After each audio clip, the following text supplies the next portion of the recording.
नमस्कार, मैं हूं राहुल शर्मा और आप देखना शुरू कर चुके हैं हमारा आज का खास प्रोग्राम।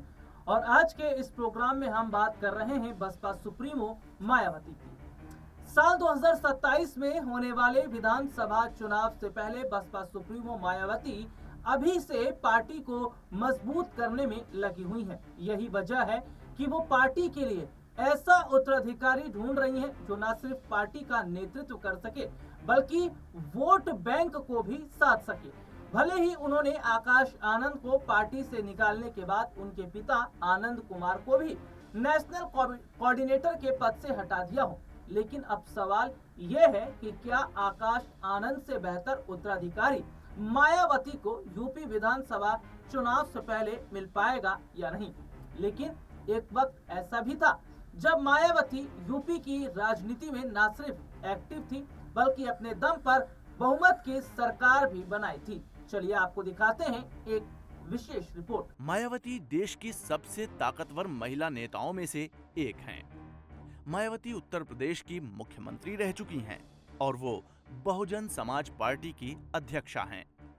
उन्हें भारत की सबसे युवा महिला मुख्यमंत्री के साथ साथ सबसे प्रथम दलित मुख्यमंत्री होने का भी श्रेय हासिल है। वो 4 बार उत्तर प्रदेश की मुख्यमंत्री रह चुकी हैं और उन्होंने सत्ता के साथ साथ आने वाली कठिनाइयों का सामना भी किया है।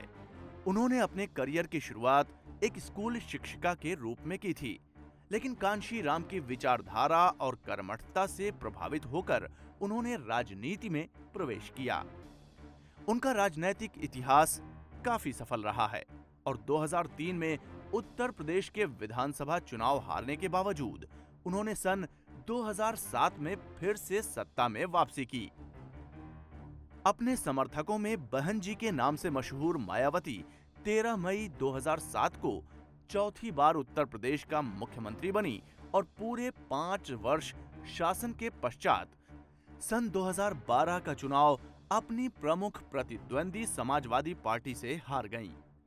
मायावती का जन्म 15 जनवरी 1956 को दिल्ली में हुआ था।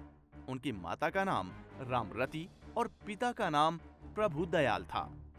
प्रभु दूरसंचार केंद्र में अफसर थे। मायावती के 6 भाई हैं। उन्होंने कालिंदी कॉलेज दिल्ली से कला में स्नातक की उपाधि ली और फिर दिल्ली विश्वविद्यालय से LLB और B.Ed भी किया। उनके पिता उन्हें कलेक्टर बनाना चाहते थे और इसके लिए उन्होंने अपना बहुत सारा वक्त भारतीय प्रशासनिक सेवा की तैयारी में लगा दिया। इसी दौरान उन्होंने शिक्षिका के रूप में कार्य करना शुरू किया। मायावती के जीवन में कांशी राम के बढ़ते प्रभाव से उनके पिता बिल्कुल भी खुश नहीं थे। उन्होंने मायावती को कांशी राम के पद चिन्हों पर न चलने की सलाह दी थी। फिर भी मायावती ने अपने पिता की बात अनसुनी कर बड़े पैमाने पर कांशी राम द्वारा शुरू किए गए कार्यों और परियोजनाओं से जुड़ गईं। सन 1984 तक मायावती ने बतौर शिक्षिका काम किया। वे कांशी राम के कार्य और साहस से काफी प्रभावित थीं। 1984 में जब कांशी राम ने एक नए राजनैतिक दल बहुजन समाज पार्टी का गठन किया तो मायावती शिक्षिका की नौकरी छोड़कर पार्टी की पूर्णकालिक कार्यकर्ता बन गईं। उसी साल उन्होंने मुजफ्फरनगर जिले की कैराना लोकसभा सीट से अपना पहला चुनाव अभियान आरंभ किया।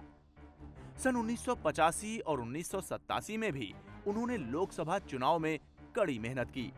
आखिरकार सन 1989 में उनके दल बहुजन समाज पार्टी ने 13 सीटों पर चुनाव जीता।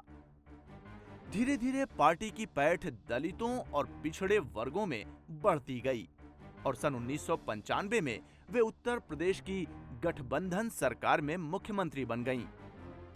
सन 2001 में पार्टी के संस्थापक कांशी राम ने मायावती को दल के अध्यक्ष के रूप में अपना उत्तराधिकारी घोषित किया। 2002 से 2003 के दौरान भारतीय जनता पार्टी की गठबंधन सरकार में मायावती फिर से मुख्यमंत्री चुनी गईं। इसके पश्चात बीजेपी ने सरकार से अपना समर्थन वापस ले लिया और मायावती सरकार गिर गई। इसके बाद मुलायम सिंह यादव को प्रदेश का मुख्यमंत्री बनाया गया। सन 2007 के विधानसभा चुनाव के बाद मायावती फिर से सत्ता में लौट आईं और भारत के सबसे बड़े राज्य की कमान संभाली। मायावती के शासनकाल के दौरान उत्तर प्रदेश के बाहर बसपा का विस्तार नहीं हो पाया, क्योंकि उनके निरंकुश शासन के चलते ज्यादातर पिछड़े वर्ग के लोगों ने उनसे मुंह मोड़ लिया। मायावती ने अपने कार्यकाल के दौरान दलित और बौद्ध धर्म के सम्मान में कई स्मारक स्थापित किए। मायावती अपने शासनकाल में कई विवादों और घोटालों के आरोपों में जरूर रही हों, पर उनका राजनीतिक अभ्युदय सचमुच अद्भुत रहा है। एक सामान्य परिवार से आई दलित महिला ने ऐसा मकाम हासिल किया जैसा इस देश के इतिहास में कम ही महिलाओं ने किया है। विवादों की परवाह किए बिना मायावती के समर्थकों ने हर बार उनका साथ दिया और अपनी वफादारी साबित की है। मायावती ने दलितों के दिल में अपनी खुद की जगह बनाई है और दलितों में अपने प्रति विश्वास कायम किया है। ये रिपोर्ट आपने देखी जिसमें हमने अपने दर्शकों को विस्तार से बताया। हालांकि अपने दर्शकों को ये जरूर बता दें कि उत्तर प्रदेश में पहले के मुकाबले अब बसपा का जनाधार काफी ज्यादा कमजोर हो चुका है और इसके साथ ही बसपा का जो वोट बैंक है वो भी शिफ्ट होता नजर आया है। यही वजह है कि बसपा सुप्रीमो मायावती परेशान है और अगर ऐसी ही स्थिति रही तो आने वाले वक्त में उत्तर प्रदेश से बसपा का ही सुपड़ा साफ हो जाएगा। यही वजह है कि मायावती पार्टी को न सिर्फ मजबूत करने में लगी हुई है बल्कि पार्टी को एक मजबूत पोजीशन में लाने की कोशिश भी कर रही है। बसपा के जनाधार को बचाने के लिए मायावती पूरी कोशिश तो कर रही हैं और देखिए साल 2027 में उत्तर प्रदेश में विधानसभा के चुनाव भी होने वाले हैं। इस विधानसभा चुनाव में क्या बसपा वो खाका तैयार कर पाएगी जो आज से कुछ साल पहले थे, जब से बसपा के वोटर बटे हैं और जब से उत्तर प्रदेश में बसपा कमजोर हुई है उसके बाद में मायावती का उत्तर प्रदेश की राजनीति में भी कद घटता नजर आया है। यही वजह है कि मायावती ने अपनी पार्टी की जिम्मेदारी आकाश आनंद को दी थी लेकिन वो संभाल नहीं पाए और ऐसे में ये भी एक सवाल खड़ा हो जाता है कि क्या मायावती अपनी पार्टी को बचाने के लिए आने वाले समय में क्या राजनीतिक पार्टियों के साथ गठबंधन कर चुनाव लड़ती भी नजर आएंगी। हालांकि इन दिनों मायावती की नजर इस पर बनी है कि कैसे उनके जो अपने वोटर है यानी कि दलित वोट बैंक उसको अपने साथ जोड़ा जाए।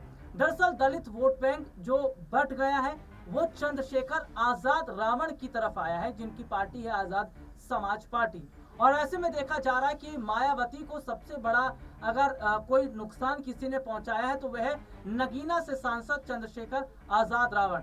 यही वजह है कि मायावती अब परेशान है क्योंकि उनकी पार्टी की हालत जो उत्तर प्रदेश में है और अगर इसी तरीके की स्थिति पार्टी की रही तो आने वाले वक्त में उत्तर प्रदेश में पार्टी का जो भी पार्टी पूरी तरीके से खत्म होती नजर आएगी। तो पार्टी को बचाने के लिए मायावती पूरी कोशिश तो कर रही हैं लेकिन क्या 2027 के यूपी विधानसभा चुनाव में मायावती कुछ बड़ा करिश्मा कर पाएगी। हालांकि 2027 का जो विधानसभा चुनाव है वे कई राजनीतिक पार्टियों के लिए बीजेपी समाजवादी पार्टी इनके लिए भी काफी ज्यादा मायने रखता है लेकिन जिस तरीके से मायावती ने लगातार इन दिनों पार्टी में कई बड़े फेरबदल किए हैं, लगातार वे पार्टी में एक्टिव होती नजर आई हैं, कई बड़े डिसीजन जो उन्होंने लिए हैं, क्या इसका असर वाकई चुनाव में देखने को मिलेगा और क्या जो उनकी पार्टी है वो 2027 के यूपी विधानसभा चुनाव में कुछ बड़ा करिश्मा कर पाएगी। अब ये तो आने वाले समय में ही पता चल पाएगा कि क्या जिस तरीके से मायावती ने एक वक्त में उत्तर प्रदेश के अंदर बसपा को जिस तरीके से मजबूत किया था और वे कई बार उत्तर प्रदेश की मुख्यमंत्री भी रही थी, लेकिन क्या अब आने वाले समय में वही स्थिति बसपा की रहेगी जब आज से कुछ साल पहले हुआ करती थी और क्या वाकई मायावती बसपा को मजबूत करने के लिए जो भी बड़े फैसले ले रही हैं क्या इसका फर्क पड़ता नजर आएगा। आज के इस प्रोग्राम में इतना ही, आपसे फिर दोबारा मुलाकात होगी, तब तक के लिए इजाजत दीजिए, नमस्कार।